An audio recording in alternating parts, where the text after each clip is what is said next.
Loads, hundreds, must be. There we go, that's recording. Yeah, it's done that once or twice before, so yeah, I mind keeping an eye on it. So we just talked about the identity card should be yellow, NRCPD registered, sign language interpreter. Yeah. Okay. So we'll start the role play now, which should be the briefing. Okay. Right, sitting so far away. Right. Well, thanks, Elvire, for coming. There's a few things we need to go through before we start. Obviously, Sarah has been referred to me, Sarah Wilkinson, from her GP. I just need to check, do you know Sarah from the... I do. It's a small community, yes. so I have worked with her before in other settings. Does she know that you've been booked today, or...? I don't know. I don't know. I presume it will have been on the booking form for her. Right. I've not seen her. I've not seen her in the waiting room. Okay. So it would be a good thing to check with her that she's okay with me interpreting today. Right. Obviously, I've got previous knowledge Yes. from having worked with her that I cannot bring into the session. No, sure. Yeah, that's confidential from your... but is it okay for you? Obviously, you're here now. In terms of my boundaries, I've you're okay kind of done a mental check of what I can do. Right, yes. okay, yes, great. Thanks. Can I just check today, is it a formal assessment? Are you using an assessment toolkit, or is it more of a general chat to see what's going on? I thought, we do have a standardised assessment we use for the team, and I might use that later. I think it might be better for us just to establish what Sarah knows about the referral, because she might not know very much about it in my experience, and also just to check that it's okay with you. She's okay with me, she understands a bit about me and my role in the team. And then I might ask a few simple questions, which is part of the standard assessment, but I won't go through the full standard assessment unless everything goes really quickly, which I don't think it will. And can I check, do you do an assessment and then signpost her on, or do you an assessment and then do ongoing work with her? Well, I think because the referral is about depression, usually that they all come to me from the GP, and the GP's requested psychology input. So it's likely to be with me. But I do have a waiting list as well. So I know if we do go ahead with, say, like 10 sessions of CBT or whatever, that would be nice to book those in advance with you. And I know we'll need about 7 or 8 weeks advance notice for that, and that might be difficult to arrange. So I can talk about that in a session with Sarah as well. So that she's involved. I guess my only kind of thing about that is I would be very happy to be involved in those sessions, agency diary permitting. I'm sure the agency can have a bit of flexibility in terms of moving my slots, but equally it needs to be Sarah's choice. Yes. So there may be other interpreters that she may prefer, in which case it's like, how do you ask her about that via me, with me being there and her not wanting to upset me. So it might be something that you could do by letter. Well, obviously that's very much her second language, but if you can write it in very, very basic English, so you're thinking how you'd write for a 7-year-old. Yes. Are you happy, Elvire interpreter, next week after, something like that? Okay. Then, and she can simply say yes or no. Yes, I'll do that, thanks. And also it's quite possible that I might do the work myself. I'll get some supervision for this kind of work, or I could refer it to one of the specialist counselling services that deaf people can access, with Sign Health or something like that. But I know she might be aware of that, or she might not be aware of that. So part of my assessment today is about how much she's aware of things that could help her as well. Right, sitting and placing. Yeah, she'll want to see thee and me, so she'll so would you put? Should I sit here and? No, she sits here and whatever, or the other way around, or we can ask her where she's comfortable with, so she gets a choice. We've got the windows there, so she might like to. She won't want to be looking at the window, so she probably wants to be here, and if we sit there. Right, so if we do this type of thing, there. I'll go and get her. Yeah. You don't want me to come with and kind of sign an introduction? I don't know. Well, I can sort of say hello. Oh, brilliant. Come this way, I've done a little bit of signing myself for the trust. Yeah, that would be fantastic. That'll be okay, and you're quite happy to stay here? Yes, shout me if you need me. Right, okay, right.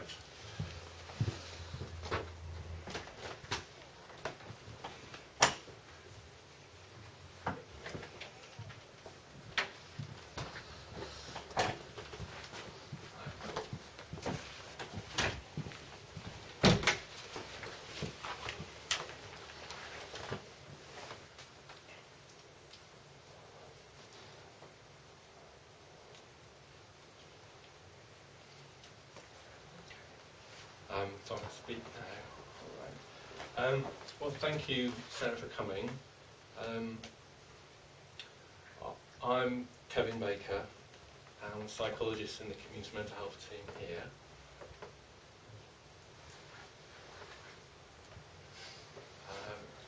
Sorry, psychologist? Yeah, that's a good question. Lots of people ask that. Psychologist is like a therapist sometimes, and sometimes we do cognitive assessments. So we're really interested in how people think, feel and behave.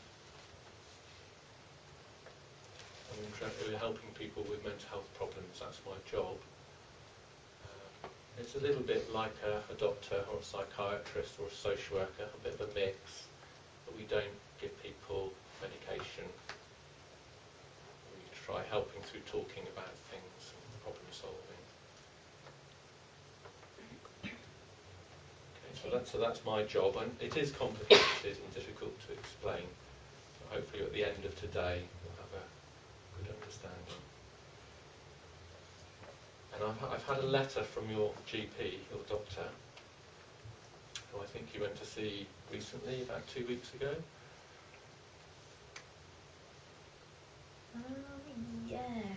Yes, I did go and see my doctor, but I didn't know the doctor was going to write to you. Oh, right. Yeah, maybe the doctor wasn't very good at explaining things. Was an interpreter there with you? Yeah, no, he didn't sign. My brother was with me. Right. And my brother can't really sign, he just uses gestures, Right. so you can imagine it's better having an interpreter, really. Yeah, so that doesn't sound like a very good doctor's appointment for you. No, because you didn't know what was going on. My brother spoke a lot, Okay. so he was talking about things. I have no idea what, but he just said, I've told the doctor this, this and this, and I just had to wait. So then I got this letter and thought, oh, well, I'll come, because it said there was an interpreter. So I thought, oh, great, I'll come and see what. Okay, good. I've only worked with a few deaf people before, but I have worked with interpreters. So I had some training from the trust.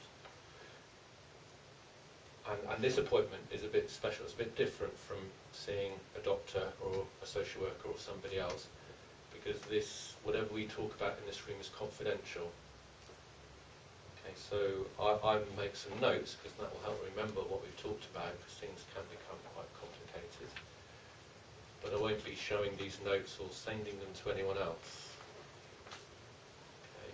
And I know Elvire, the interpreter, has the same limits of confidentiality, so you're aware of those. And so the only time where I might tell somebody else is if somebody is at risk, or yourself is at risk of harm. So if you told me about somebody being abused or beaten up or something, I would have to make sure that we do something about that risk. Okay? And that applies to you as well as other people. Somebody's doing something to you. Okay, but usually before I take those steps, I'll tell you about it and we'll have an agreement. Okay. So I suppose we ought to start off about this GP's letter, because I think maybe if you weren't very clear about what was going on with your brother and the GP, that maybe the information I've got is not correct.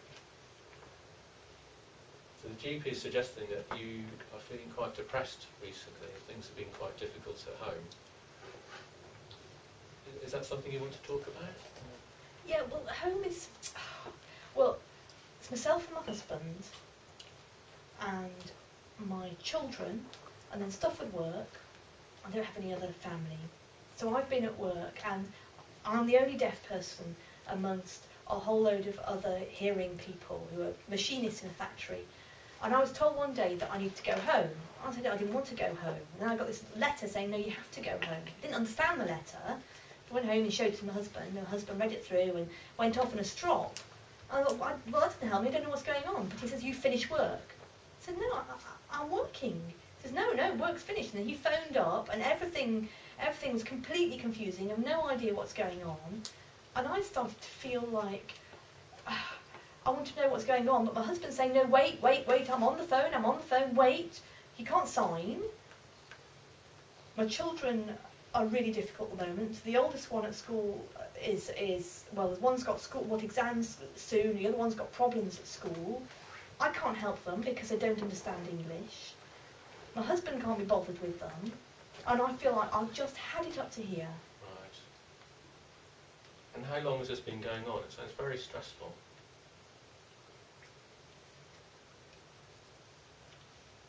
Well, it's worse now, but I would say it's been going on, I don't know, going on for a while. But it's so much worse now, and I've had enough. I don't know how long.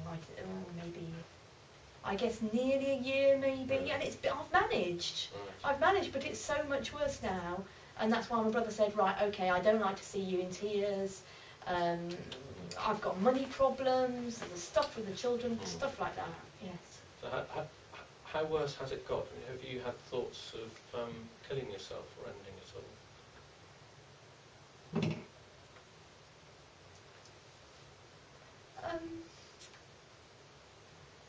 I've thought about it and thought, no, I can't because of the children. Okay. No, I can't. There's a couple of times it's come into my head. So but the children, no, I can't. So you just had a few thoughts, you've not actually done anything? Or...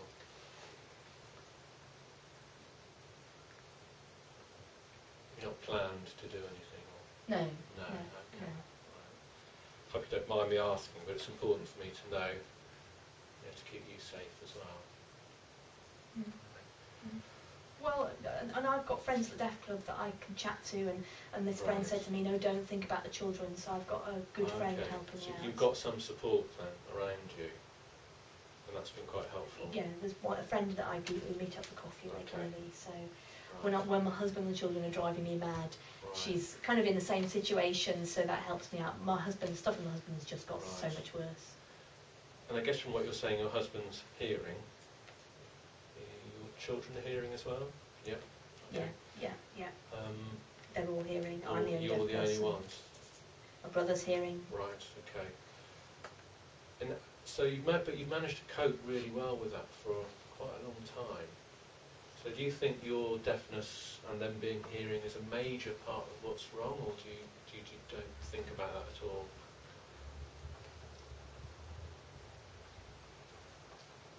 Well, I don't know. Because things are really difficult, yes, because I'm the only deaf person and nobody's signing at home. So once a week I just meet up with this friend and get to sign with them, and then I've got to dash home, and if I'm home late then my husband's cross, but I need to be talking in my own language. So if they get to chat every day in their language, then I only get sign language once a week, and I have to dash home, and my husband starts to get mardy. I'm fed up with it. How is your sleep been, and your sort of interest in eating? I'm really not sleeping well. Right. Sorry, I've asked the first question. The second question was... Okay, how's your eating been? Interest in eating?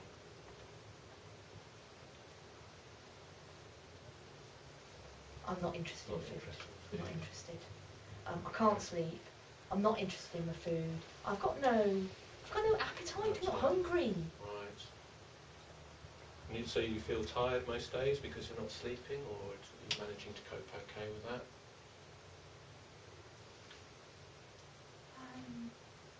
I'd say sometimes I feel tired and I'll have an hour and half an hour's nap, and then I'll feel better and I'll keep going. It's the same every day. There's no change.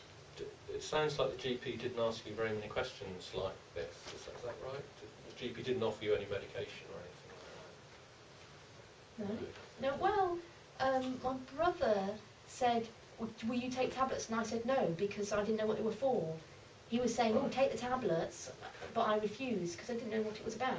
And it does sound like you're what we call clinically depressed, with your sleep being quite disrupted and losing an interest in food. Although I'm still unsure, because it sounds like you have very good coping skills, working quite well to look after yourself.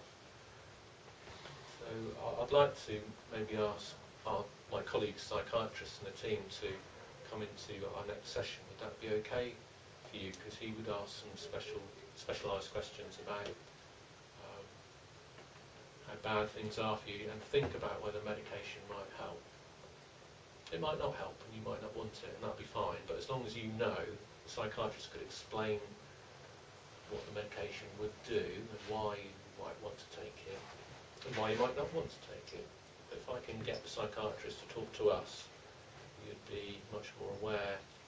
So I can choose, can I? Oh yes, definitely. You don't have to take medication. I think because there's no risk involved with you, you seem to have quite a high level of, ways of coping with some of the stresses. But it's your choice. You might want some medication just to help you get to sleep at night for a couple of days. But I don't know how you feel about that because you've only just started asking the questions. But I think just to kind of let you know that that's maybe one thing we can do. Okay, yeah, that sounds good. I'll give that a go, yeah. Right. So we stop there, okay? I think I've got to have a quick chat.